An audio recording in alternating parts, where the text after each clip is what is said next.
URL without deleting old posts referencing the old URL. All right, so clearly this is their fucking fault. Yes. Are they at least taking responsibility for this little goof? Of course they're not. Why would they? This is all Discord's fault. Gotta be. Here's The Verge again. Asked whether the project should accept responsibility for leaving the old link online, Sutter Systems, developers of the CryptoBats NFT, laid blame for the scam squarely with Discord. In an email statement to The Verge, Sutter Systems co-founder Jepeji emphasized that the compromise was only possible because of the easy setup and maintenance of the scam Discord instance. Quote, although we feel very sorry for the people that have fallen prey to these scams, we cannot take responsibility for the actions of scammers exploiting Discord, a platform that we have absolutely no control over, Jepeji said. In our opinion, this situation and hundreds of others that have taken place across other projects in the NFT space could have easily been prevented if Discord just had a better response/support/fraud team in place to help big projects like ours. I take no responsibility. And now, okay, look, all companies should have better security and customer service teams.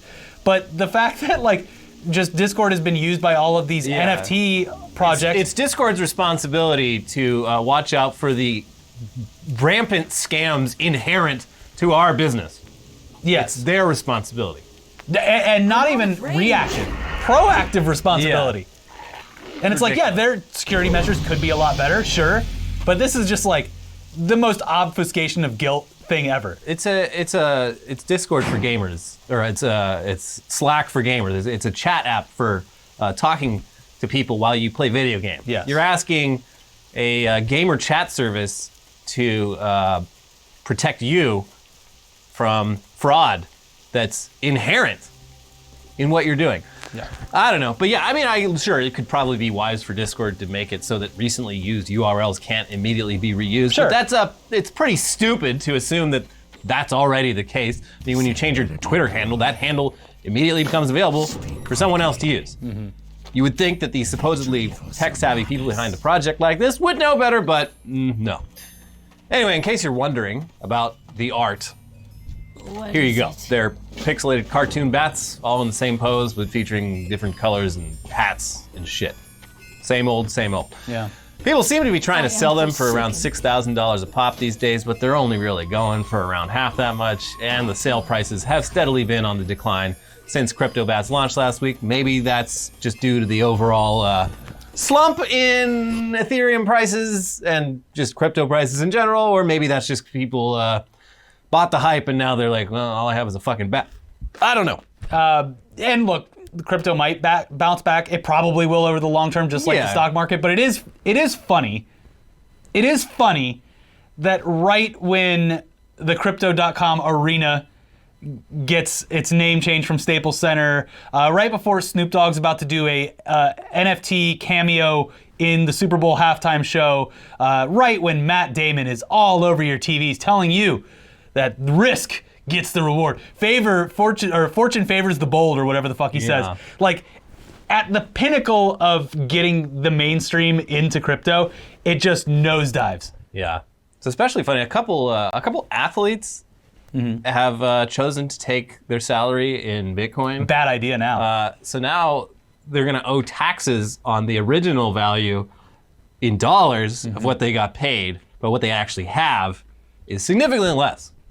Yeah, I don't know if that goes into effect till 2023, but either way, they are losing money on the deal. Yeah. The mayor of New York. Uh-oh. There you go. Eric Adams, he bungled it again. What a bungler in the first month. Eric Adams is the perfect New York mayor. Yeah. The bungler, Bill DeBungler, I mean, he bungled a lot of things. Yeah. My favorite being when he was wearing sunglasses and it looked like he was staring at a woman's big old milkers. But Eric Adams is just he's speedrunning the DeBungler arc. He is just bungling shit every day. He is a wonderful. He's at the Knicks games on MLK Jr. Day being like, Martin Luther King, he knew that in order to make the play, you needed to have the ball in your hand or some shit like that. It's incredible. He's great. He's like Boris Johnson for New York. He is. Yeah. He's the mayor that New York deserves. Exactly. So anyway, yeah, wow, you might be thinking, Web3 is going just great. Mm-hmm. And Web3 is going just great is also the name of a great website that we came across that documents things of this nature in a convenient chronological format. Often it's stuff we hadn't even heard about because it hasn't even garnered a write-up in the mainstream tech press yet. Like this one here at the top. Let's Go Brandon coin touted by Steve Bannon suddenly drops 50% in value. Good stuff. Its website also has all sorts of filters that let you sort posts by blockchain, by whether it's NFTs or DAOs or cryptocurrency or whatever, and by themes like bad idea, hacker scam, and rug pull. There's even a convenient little total in the bottom right corner that adds up the total amount of money that people lost in each of these scams as you scroll, which adds up to over $90 million if you just scroll back to the beginning of January.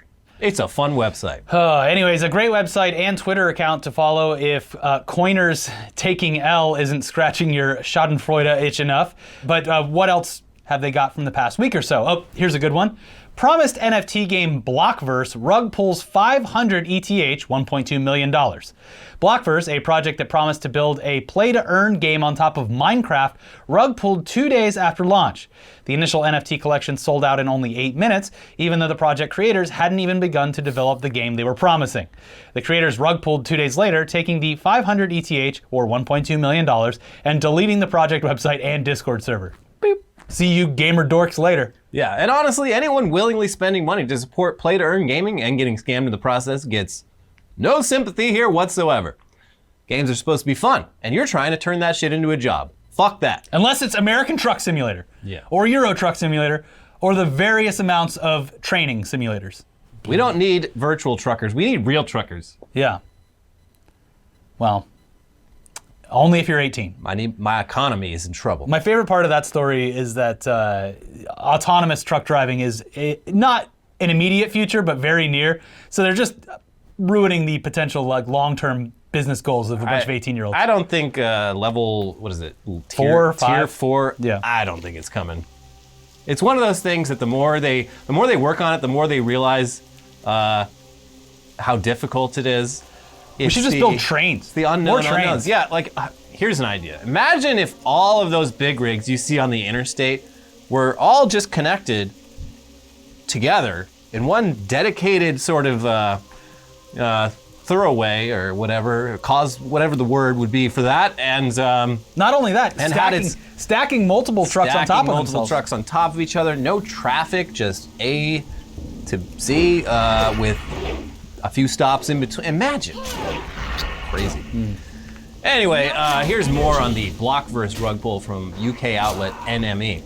On January 23rd, Blockverse launched their public sale of 10,000 NFTs that would enable owners access to a play-to-earn Minecraft server, allowing for teamwork and competition. Diamonds are generated through combat and playtime, reads their white paper. Costing 0.05 Ethereum, 97 pounds, to mint, all the tokens sold out in 8 minutes. However, shortly after that, the Blockverse Discord shut down, as did their official website, and their Twitter account hasn't posted since announcing the sellout in what fans are now calling a rug pull. But while rug pulls are the most malicious and flagrant scams in the NFT space, there's also plenty of stuff like what happened with Ozzy Osbourne, where accidental human error ends up costing people a whole lot of money.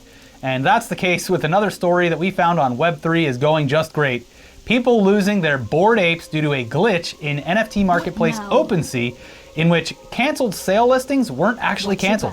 Now here's The Record explaining this little oopsie. A threat actor has exploited a vulnerability in the back end of OpenSea, the internet's largest NFT marketplace, to buy products at previous, lower prices and then resell them at higher values, defrauding legitimate asset owners. At the time of writing, the attacker has made at least 332 Ether, or $745,000, by exploiting this vulnerability, according to blockchain security firm PeckShield. The issue was initially discovered by Rotem Yakir, a software developer at DeFi platform Orbs. Yakir found that while users could put up NFTs for sale on OpenSea and then later cancel listings and update them with a new price, the previous NFT listing with the old price could still be accessed through the OpenSea API, even if it had been removed from the main web portal. In a Twitter thread, Yakir blamed the issue on OpenSea's decision to manage some of its listings using a dual on-chain and off-chain setup, which left some gaps in how some of its listings were being treated. So basically, you know how the blockchain is supposed to be this totally accurate ledger that's always up to date? Well, it is, but it's also, of course, extremely inefficient. So to save on gas fees, OpenSea apparently does a lot of its operations off-chain. What? So OpenSea's ledger isn't always in sync with the actual blockchain ledger. But basically, one of the premier Web3 services uses Web2 because actually fully relying on Web3 would cost them too much money. And as a result, you get sad bastards like this guy, Twitter user T-Baller. Guys, why did my ape just sell for 0.77? Guys, I might be out of Bored Ape Yacht Club forever for what just happened. It's rough to say, but I can't financially afford that loss. I might have to list the Crown Cheetah. Can someone please help me get the Laurel Ape back to me? Or is it down forever? So, Web3, going just great. Going just great. And speaking of Twitter users with NFTs, last week we talked about how Twitter now supports NFT profile pictures, complete with a hexagon border to let everyone know that this person actually owns the NFT. They're not just some right-click save poser pretending to own NFTs that they actually don't own. Well, surprise. Right-click saving is still alive and well. It's slightly more complicated now, but it's still pretty damn easy to make someone else's NFT your Twitter profile pic and even get the hexagon around it. Cool.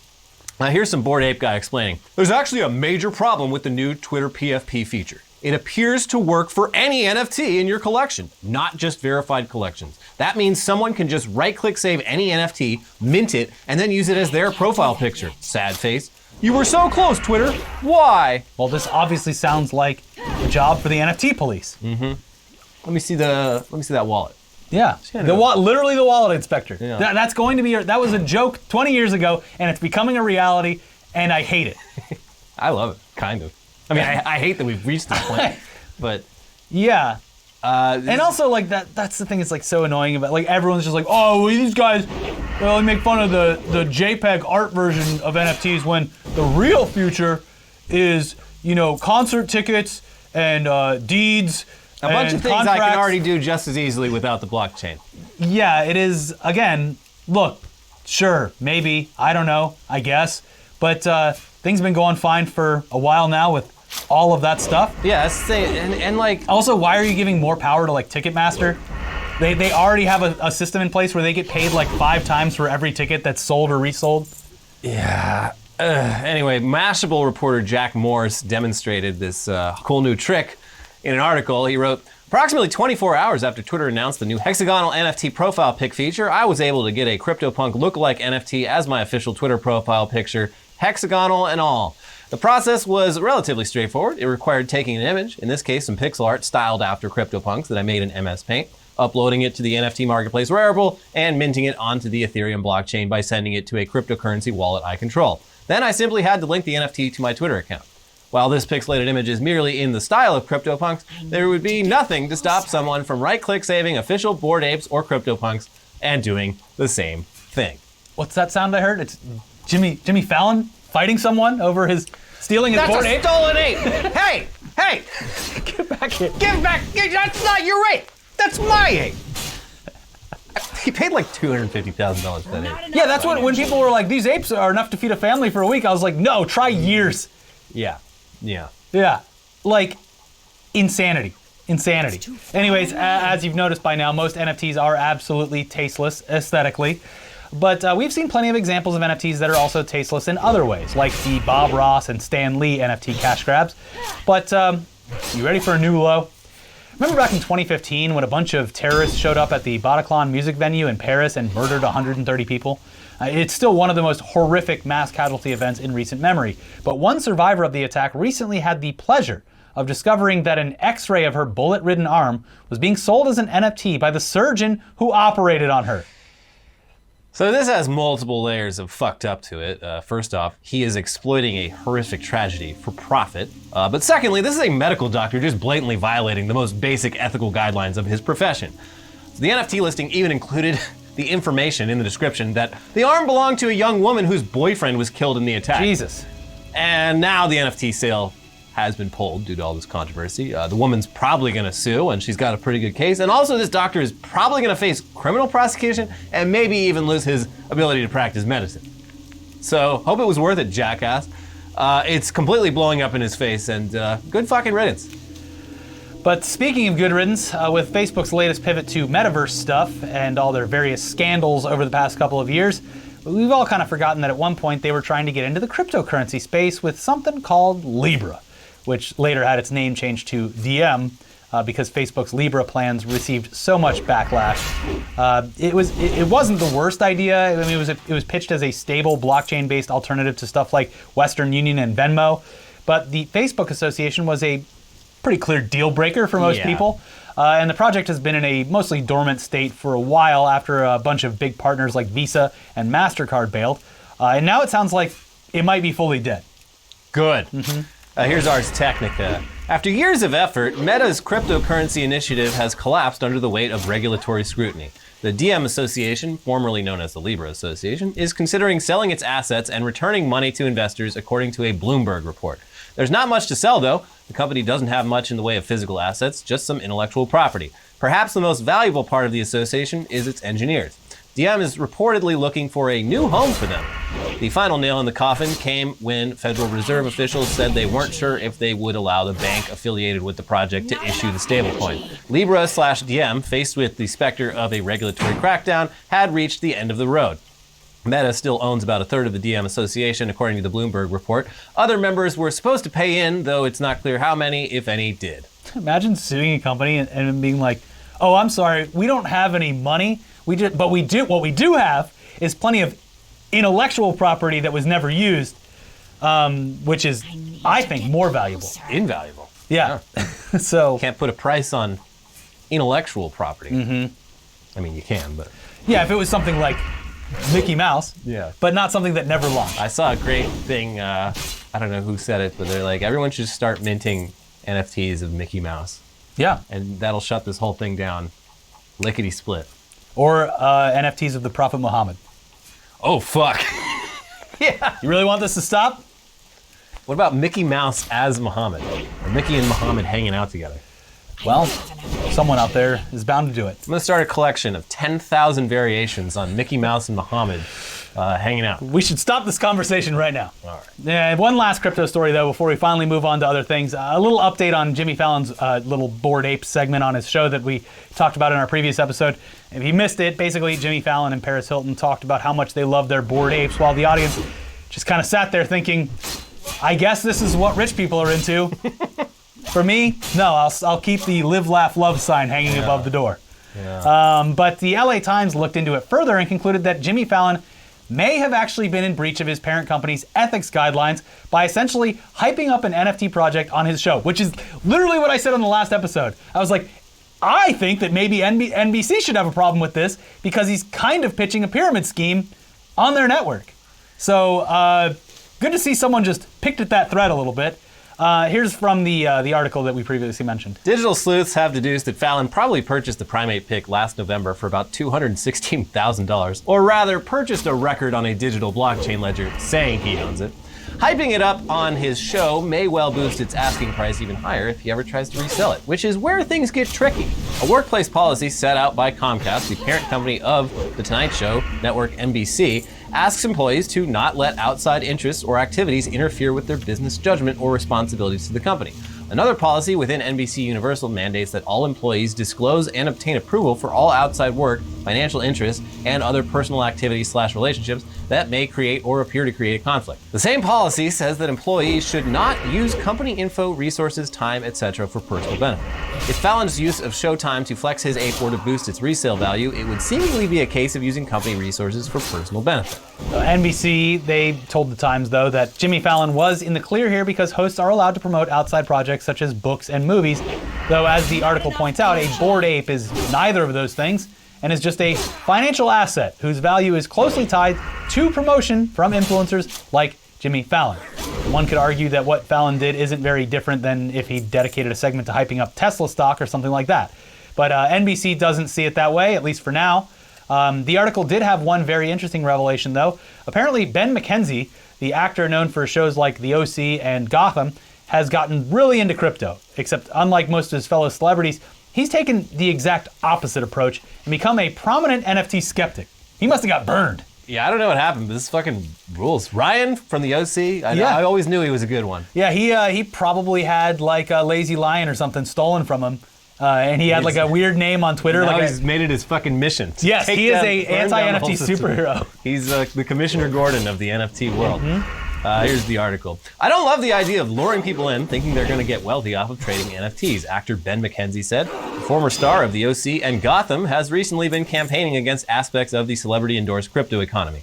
McKenzie noted that plugging stuff is what talk shows are for, but said the addition of financial speculation on top of that concerns him. Quote, if everything were transparent, then I think that might be one thing, McKenzie said. But given how opaque these markets are and how easily they can be manipulated through means that would be illegal in regulated markets, I'm not wild about it. And I'm not wild about, quite frankly, Jimmy Fallon using his show to promote it. I don't see there's any negative intent by him, but in times of a bubble, like the one we're in, speculation runs rampant. And people, unfortunately, historically speaking, they end up spending money that they think they have. Eventually, the tide goes out. And yeah, Ben McKenzie isn't just doing his anti-NFT celebrity thing casually. Looking at his Twitter feed, you'd never even guess this guy's main profession is acting. He even has a monthly column on Slate that's now dedicated to crypto and NFT scams. The man seems to have spent a lot of time looking into this stuff, probably more time than any of the celebrities that are actually shilling blockchain projects have done. So good for him. We love you, Ben McKenzie. Yeah, it's refreshing. I hadn't thought about him in a while. I always liked him as an actor. It's I loved the OC. Yeah, I was, and it's fun. I was embarrassingly addicted to everyone. the OC.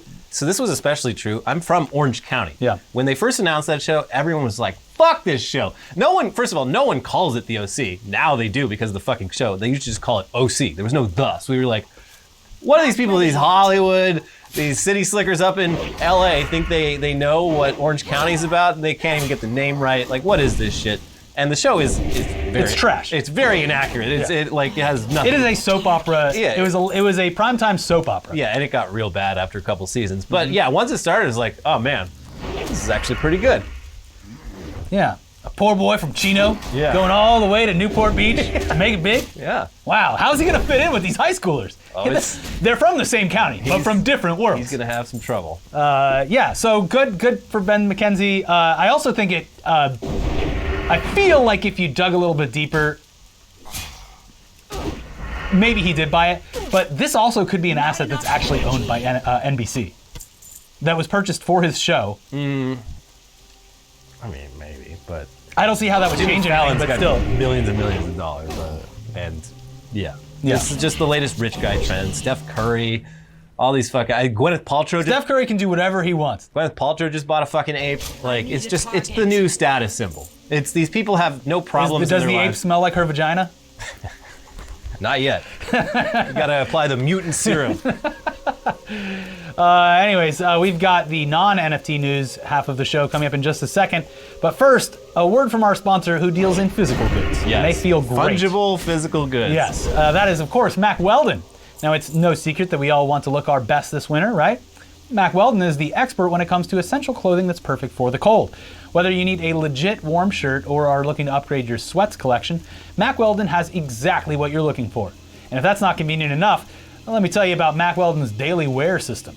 All the clothes work together, for real. So whether you're headed to work, going for a run, or just hanging on the couch, getting dressed takes no effort at all. All of your winter wardrobe needs are covered here, and if you're like us, you are sure to become something of a collector of these comfy clothes.